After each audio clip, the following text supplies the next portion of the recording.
Brought to you by Techno Camon 30 series.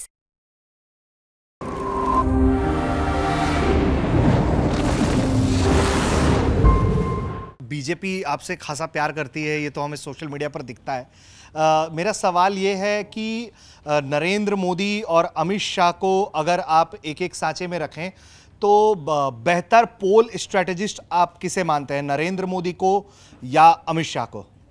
Sir, ये सवाल आपने अरविंद केजरीवाल टाइप्स पूछ लिया है कि एक साल बाद मोदी जी की जगह पे अमित शाह देश के प्रधानमंत्री बनेंगे। देखिए, मोदी जी और अमित शाह ये जोड़ी नंबर 1 है। इन्होंने बहुत प्रयास, बहुत मेहनत की। मैंने मेरे किताब में लिखा है, एक लल्लन टॉप के शो पर भी कहा है, 1986 या 87 में एक अहमदाबाद म्यूनिसिपल कॉरपोरेशन का चुनाव हुआ था, जहां वो पहली बार एक साथ लड़े थे। पोस्टर चिपकाए थे छोटी छोटी गलियों में। ये कहा जाता है अमित शाह स्कूटर पर थे, मोदी जी पिलियन पर उनके पीछे बैठे थे। वहीं से उनकी राजनीतिक शुरुआत होती है, तो मैं उनकी दाद देता हूँ। उन्होंने बहुत मेहनत की है यहाँ आने के लिए, और उसी स्ट्रेटेजी को उन्होंने लगातार बूथ लेवल पर किस तरह से काम करना है, गलियों में किस तरह से जाना है, अब वो नेशनल लेवल पर किया है। तो आपको ये मानना पड़ेगा, मैं ये नहीं इसमें नहीं पढ़ूंगा कि कौन बेटर स्ट्रेटेजिस्ट है। दोनों की अलग अलग ताकतें हैं। Modi is a better communicator, उनकी communication is much better than Amit Shah possibly. Amit Shah लेकिन वो जो लास्ट माइल पर जो मेहनत करनी पड़ी है संगठन को मजबूत करना, उसमें वो माहिर है। तो दोनों में अलग अलग ताकतें हैं। दोनों 24/7 पॉलिटिशियन हैं।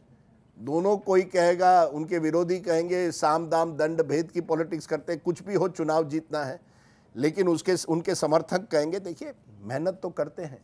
जैसे मैंने कहा 87 से यहाँ 37 साल की ये मेहनत है जो उनको यहाँ तक लाई, और उन्होंने कई उतार चढ़ाव देखे हैं। जब आप उतार चढ़ाव देखते हैं तो फिर आप जानते हैं कि चुनाव कैसे लड़ने हैं।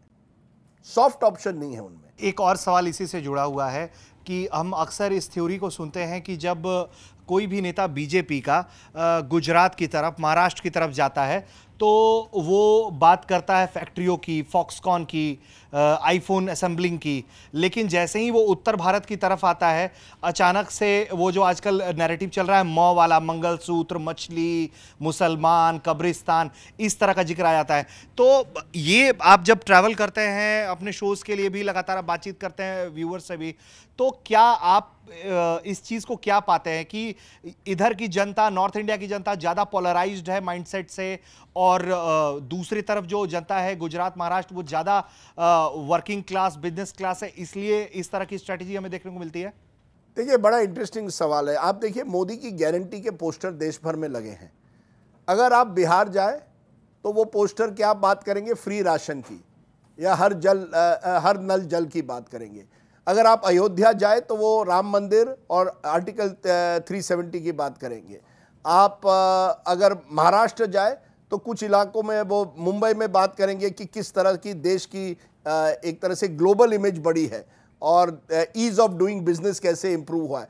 तो बड़े बड़े माइक्रो लेवल पर इतने बड़े देश में उन्होंने अपने होर्डिंग्स में भी ये दिखाया कि वो जानते हैं कि उनका वोटर कौन है, उनको किस तरह से कहाँ लुभाना है। आपने उत्तर भारत और पश्चिम भारत की बात की। देखिए, उत्तर भारत के कई लोग पश्चिम भारत में अब आ गए हैं क्योंकि वहाँ नौकरियाँ नहीं मिलती, उनको आना पड़ता है। महाराष्ट्र में भी देखिए, महाराष्ट्र में मुंबई, नासिक, बड़े शहरों को आप छोड़िए, पुणे, और वहाँ स्थिति कोई इतनी अच्छी नहीं है। वहाँ भी लोगों की समस्याएं बहुत है, गंभीर है। तो जो समस्याएं हैं, जो किसानों की समस्या है, जो पानी की समस्या है, जो फॉलिंग एग्रीकल्चर इनकम है, ये कई राज्यों में है। ऐसा नहीं है वो केवल उत्तर भारत में है। उत्तर भारत की परेशानी शायद बिहार जैसे राज्य में, क्योंकि बेरोजगारी वहाँ है, क्योंकि उद्योग नहीं है वहाँ, वो शायद आपके सामने आपको तुरंत मिलती है। लेकिन आप मुंबई से 100 किलोमीटर दूर चले जाइए, पुणे से 80 किलोमीटर दूर चले जाइए, तो आप देखेंगे महाराष्ट्र में भी वहाँ किसानों की समस्याएं हैं। हम टीवी पे नहीं दिखाते हैं, आप होपफुली डिजिटल पर ये दिखाएंगे, लेकिन ये समस्याएं देश भर में हैं। और उत्तर भारत में जब आप मंगलसूत्र की वगैरह की बात करते हैं, मुझे लगता है देखिए कहीं ना कहीं हर पार्टी वोट बैंक पॉलिटिक्स करती है, और बीजेपी खुली तरह से अब हिंदू वोट बैंक पॉलिटिक्स करती है। जो एक समय में वो कांग्रेस को आरोप लगाती थी कि वो मुस्लिम तुष्टीकरण की पॉलिटिक्स करती है, वहीं बीजेपी अब Hindu vote bank politics openly करती है। जब आप कहते हैं कि आपका मंगलसूत्र छीना जाएगा, भैंस आपकी चली जाएगी, आप कहना क्या चाहते हैं?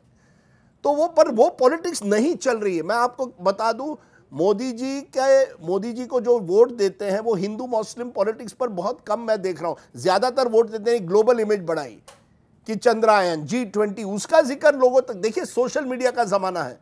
बड़ा इंटरेस्टिंग था, मैं बिहार में था, एक आपके पटना कॉलेज में डिबेट था और बिहारी पॉलिटिक्स में, राजनीति में उनसे बेहतर कोई नहीं होता। तो वो डिबेट छिड़ गई तो किसी ने कहा, यार ये तेजस्वी यादव कहते हैं नौकरियां देंगी, वो तो 9वीं फेल है, वो क्या देगा नौकरी। दूसरी तरफ से तुरंत आ गया जवाब, अरे आपके प्रधानमंत्री एंटायर पॉलिटिकल साइंस है, फिर भी मणिपुर में एक बार नहीं गए। अब देखिए, सोशल मीडिया ने लोगों को जागृत किया है, खास करके यंगर लोगों को। तो उसमें जो बहस हो रही है वो इस मंगलसूत्र पर, इतना मंगलसूत्र पर दोनों कहते नहीं, हमें इसमें नहीं पढ़ना है, हिंदू मुस्लिम में नहीं पढ़ना है। खास करके युवाओं को, एक नया जनरेशन आ रहा है देखिए, देयर इज अबाउट 22% पॉपुलेशन इस चुनाव में होगा अंडर 29 जो वोट करेगा, और एक 49% वुमेन पॉपुलेशन है। मैं इसे नया MY कहता हूं। मुस्लिम यादव MY हुआ करता था, अब नया MY है महिला और युवा। ये तय करेगा। खास करके महिला, मुझे लगता है मोदी जी के साथ ज्यादातर है, क्योंकि जो लाभार्थी स्कीम्स बनाए गए हैं उनको फायदा हुआ है। फिर वो फ्री राशन हो, आवास योजना हो, स्वच्छ भारत में टॉयलेट हो।